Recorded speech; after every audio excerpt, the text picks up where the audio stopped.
Hello everyone and welcome to the New York Empoleon's Week 3 battle of the APA Evolution League. I did try a live comm last week and you all saw how that went. I panic when I'm on Showdown doing a live comm, so I might just stick to post comm for this season. More because I literally just rushed every play, didn't do any calcs. Whereas when I'm post comming, I just sit here and literally talk to myself. I kind of wish I took a video of myself while I'm post. I might do that for next time so you guys can see what I do when I'm I literally just sit here and quietly mutter to myself for 20 minutes. But I do think post-comming is a style that it works better for me on Showdown because it slows me down. I'm not as nervous. I don't feel as pressured to make every play correctly the whole time. And I'm able to handle it better. But welcome back to Dan, who did not join us last week while I live commed the game. But he's going to be here again today. Now, we are going to be taking on York, I think is how you say that. York. And the Dunfermlinoones. Dunfermlinoones. It's all one word. So the name thing is Jaquaqua. Jaquaqua, coach of the Dunfermlinoones. Yep. Yeah, it's all one word. I really just never understood that. Yeah, sure. Yeah. So as you guys would have seen in the team builder, what his whole team is, right here I've already spoiled exactly what he's going to be bringing. So post-comming, obviously you see all the sets and everything like that. But my team, if you want to check it out, go check out that team builder. It'll be uploaded yesterday, so you guys have the chance to check that out. Now we are going to be bringing the Facadesbuck this week for the first time, as well as the Ditto for the first time, and a Limber Hawlucha. Again, if you do want to know more about more of my sets, go check out the team builder. This is a crazy week, and I had a really terrible matchup against his team. But as you can see, he does have the Stunfisk, which scared me out of my wits, honestly, more than anything else that he has in his team. And the Swellow is also very, very scary. The Kyurem is something I'm going to have to deal with. If he's Scarfed Hoopa or non-Z Lando, I'm going to have to deal with that. But he's likely Z Lando, mostly because I do have... It's his only possible Z user, so I'm expecting that to be a Z-Mon. Alright, so we're going to click play here and get right into it. I am going to lead off with my Drudagon to try to get Stealth Rocks up against whatever... Oh my god, that is so fast. Slow down. Really slow. I'm going to click actually, I'm just going to click... I don't know how fast. Alright, so last time I post-commed, you guys saw that I didn't even know how to turn the team to my side. Well, I did figure out there's a gigantic switch sides button. I remember that. That you can click. I remember that. Oh, I broke it. I didn't see it either, though, so I can't. I broke it. Sure did. Okay, well, we're back. And we are on the correct side again. So, it's going to feel like there's a jump cut, but there was not a jump cut. That's just literally what happened. So he leads off with his Lando as I lead off with my Drudagon. I do have the Rough Skin and Rocky Helmet to try to get some damage off. He goes straight for the knockoff. I honestly expected this Lando not to have knockoff, mostly because if I have my Ditto and I'm able to go into it on his Lando, I am going to be able to take advantage of his knockoff. But he does go for it and reveal that that is something he has. I'm not sure if he's Scarfed or if he's Z yet, but we're just going to have to handle it how we handle it. But he's down about 30%, and this is a free chance to set up my Stealth Rock since he can't take me out with any move. I have no reason to stay in against a Slowbro at this point, and I do go out into my Hawlucha. Now, Dan. Yeah. If you see a Hawlucha, we talked about this during the draft analysis. I bet we did. Hawlucha does that thing with the Tapu Koko, that whole thing. This was 2 weeks ago, Sure. You probably don't remember. Not even a little. But it does a thing, but I don't have the thing to do. Right. So, So if you look at Hawlucha, just look at it. I'm looking at it. What do you expect it to do? It's a bird. Is it offensive? Is it defensive? Is it I'm going to say it's an offensive flying mon. Yeah, it is. And fighting and flying. Sure. You can kind of gauge that by the fact that it's like a luchador. So it's a fighting flying. And it's fast. I mean, you see a lot of speed, whereas Slowbro's not a lot of speed. Yeah. And yeah, so you probably are going to be running an offensive Hawlucha. Well, this week I actually chose to run a defensive Hawlucha, which is hard to do.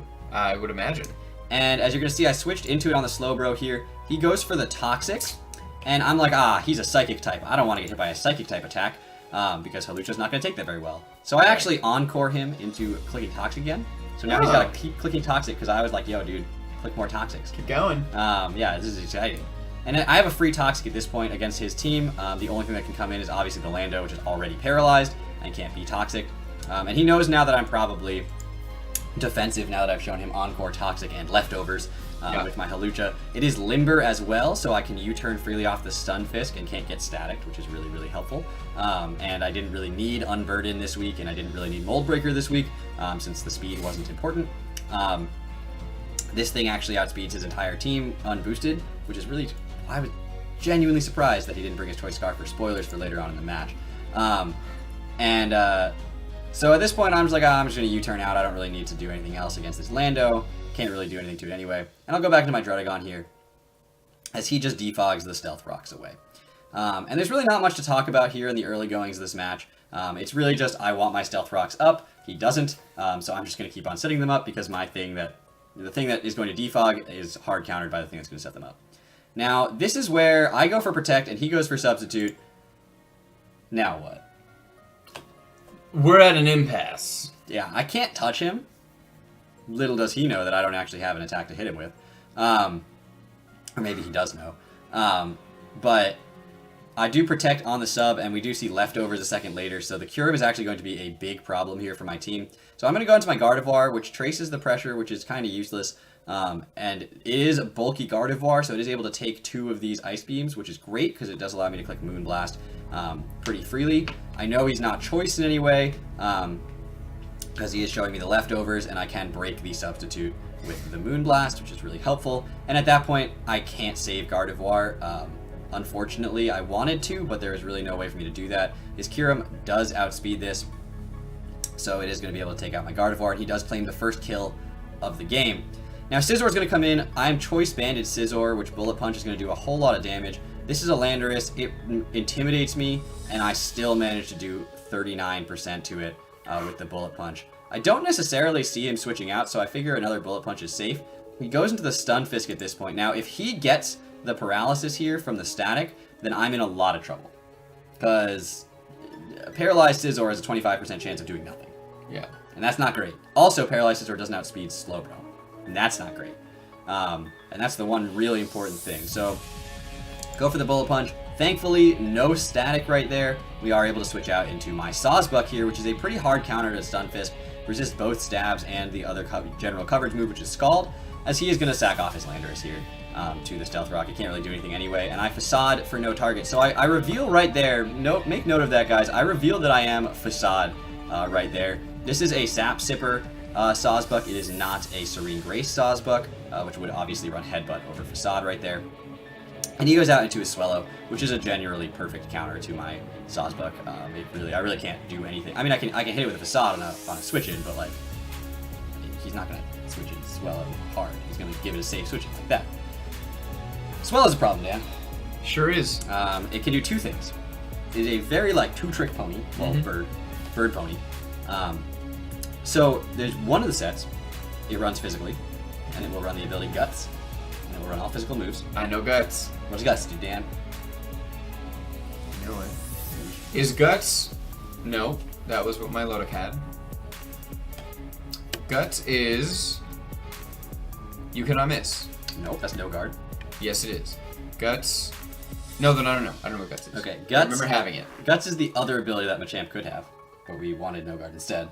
Which Right. worked out because Doug Trio went for Dig, and we still hit it. Yes. Which is weird. But Guts means that if you are statist, then your attack gets boosted by 1.5 times. That is what my Lodic had. Milotic has an ability called Marvel Scale, which is if you are statist, your defense gets boosted by 1.5. Okay. Your defense gets Yeah. doubled. Defense gets doubled. So Swellow comes in. Now, it could either do that, or it's going to be Choice Specs with Scrappy. Scrappy means that you can hit Ghost types with normal and fighting type attacks. And so it's just going to spam Boom Burst. Those are the 2 sets it runs. It only runs those 2 sets, and at this moment in time, I don't know which one it is. But I don't have... I mean, I have Rotom Ghost, which could be a thing, but I didn't bring it. But it is a pretty good counter to Swellow if he's not running that Scrappy set. So I figure maybe he's going to be Scrappy, but I have a hard counter to this if he's physical, and that's my Druddigon. So I'm going to go into that, scout out, maybe he's physical, and I can just go into Druddigon here, as he is going to show me that he has the Brave Bird, which is a physical attack. I don't have the Rocky Helmet anymore, but between the Recoil and the Rough Skin, he's down to 50% already, and I'm going to go for the Sucker Punch here. Hopefully he doesn't roost on me, and he's going to go for the return, and he's going to take Rough Skin, and he's going to take burn damage, and we are actually just going to be able to take out the Swellow. And trading a Druddigon for a Swellow right now is great, because that basically ensures that my Sawsbuck can't be checked unless he's Scarfed something. So at this point I'm going to go into Hawlucha, reveal Roost as he goes for the Discharge, kind of scouting out what his set is. Maybe he's not going to go for the Discharge here. I decide, alright, that's fine, I already can't be paralyzed because I'm toxic. And Elutra can be really useful in the rest of this match, so I'm just gonna switch it out into Sawsbuck. He goes for another discharge here. Could get the para, 30% chance. Nothing, so that's good. And that allows me to go for a perfectly free Swords Dance as he goes for the Toxic. Now remember, guys, I have already revealed to him that I have Facade. And Dan, what does Facade do? I have no idea. It doubles its damage when you are statused. So now I have a base 140 stab move, and I have a Swords Dance. So we are now looking at an incredibly powerful Sawsbuck. This is like fully charged Sawsbuck. Like you've never seen a Sawsbuck more ready to dominate somebody's team. This is like power level over 9,000. Yeah. What this is. Now I could go for a Horn Leech here, but if he goes into Kyurem and he's got max speed, it's a speed tie. So I don't want to just click Horn Leech. I figure let's just click the Facade. If he goes Kyurem, I kill it. And if he goes Slowbro, then I'm fine. Because I still have the Horn Leech later. Horn Leech obviously can heal me, which I'm like, oh, I don't even care about the Toxic right now. Right. Now he goes into the Slowbro here. Now you guys don't, if you watch the Team Builder, you know this. This is an Ayapapa Berry Sawsbuck, meaning that if it gets under 25% health, it will get 50% health back. That's for Dan mostly. Now I go for the Horn Leech, and I look at this, and it does 60%. I get 40% health back. He goes for the Psychic, does 59%, brings me down to 35%. But the Toxic puts me at 17%, which puts me under that 25%, pops my berry, brings me back to 68%, 67%, I can read. And all of a sudden, I now have enough health to live for 3 more turns. So I can Horn Leech the Slowbro and take that out, go back up to 80%. You're going to see that the Toxic is really racking up at this point. It's going to do about 20%, 25%. Which is going to bring me down to 50%. Kyurem's going to come in, and we're going to see if it's a speed tie, if he's max speed. I am max speed and Jolly, and it's a speed tie if he's max, but he's not. So we are able to go for the Facade and take him out. Is he Scarfed Hoopa? Well, as I spoiled earlier, y'all, he is actually not Choice Scarfed Hoopa. So we are going to be able to outspeed that, and a +2 with status boosted Facade is going to be able to take out the Hoopa Unbound, and Sawsbuck is going to pick up the last 4 kills of this game, and a 4-0 victory for the New York Empoleon on the back of this majestic stag.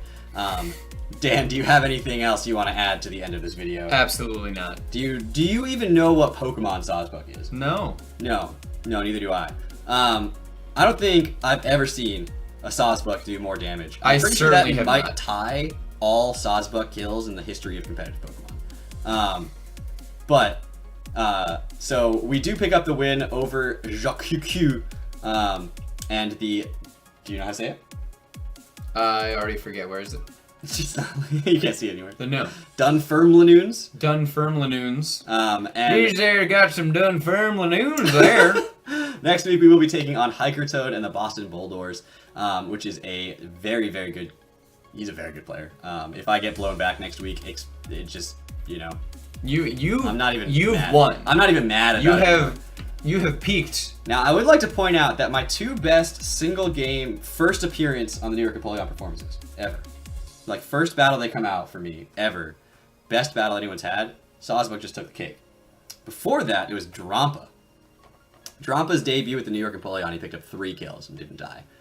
Which was, I thought, a pretty good debut battle. But nope, Sawsbuck was just like, nah, man. So I can never set up and sweep, but Sawsbuck apparently is my good luck charm and is able to do it. Didn't even need the Serene Grace this week, just went with the Sap Sipper in case he did bring the Shaman, which he didn't even bring. Sawsbuck, biggest counter that it was supposed to be here for, didn't even show. So we are able to pick up the 4-0 victory. Thank you, Dan, once again for joining me here on this episode? Battle? Both? Episode? Battle-sode? Epic battle. Alright, thank you all for watching. I will see you guys next week as we continue on our APA evolution journey and our showdown journey. All we gotta do, fingers crossed, and I mean I did lose week 2, but all we gotta do is finish top 8. Then we make playoffs. That's it. I'm not looking for, I don't care if I'm the first place in the playoffs. I just gotta make playoffs, and then there's a chance. If you don't make playoffs, there's no chance. If you make playoffs though, life, man, life happens. You never know what's going to happen from there. Maybe Sawsbuck just Serene Graces something in playoffs. Who knows? I never know what's going to happen